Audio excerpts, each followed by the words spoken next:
800 maturantë janë nënshtruar sot provimit të fundit të maturës shtetërore që është ai lëndëve me zgjedhje.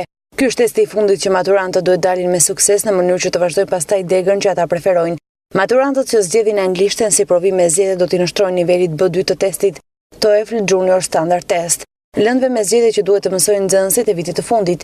Agjencia Kombëtare e Provimeve ka publikuar gjatë ditës së dieshme dhe programin orientues për anglishten, e cila këtë vit ka një specifik. Ndryshe nga provimet e tjera me zgjedhje që zgjasin 3 orë, ata që i nënshtrohen anglishtes janë futur në provim në orën 13:30 minuta, për një periudhë kohe jo më shumë se 1 orë e 55 minuta.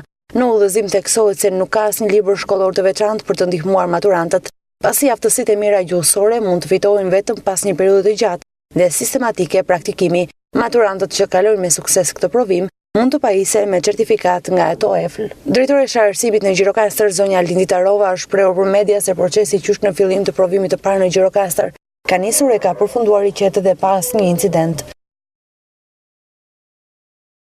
Maturantët do të kenë lehtësinë nëse dëshirojnë që të marrin certifikatën TOEFL Junior për ta përdorur atë si një armë për ta aplikuar në universitetet jashtë Republikës së Shqipërisë.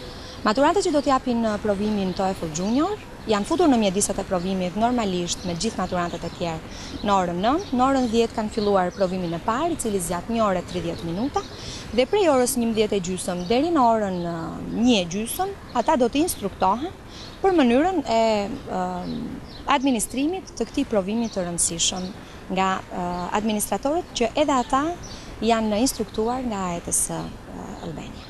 Provimi i anglishtes do të fillojë në orën 13:30, do të zgjasë 1 orë e 55 minuta, përbëhet nga 3 pjesë dhe nxënësit janë normalisht instruktuar se si do të procedohet në gjithë secilën nga pjesët që ata do të plotësojnë testin e tyre të anglishtes.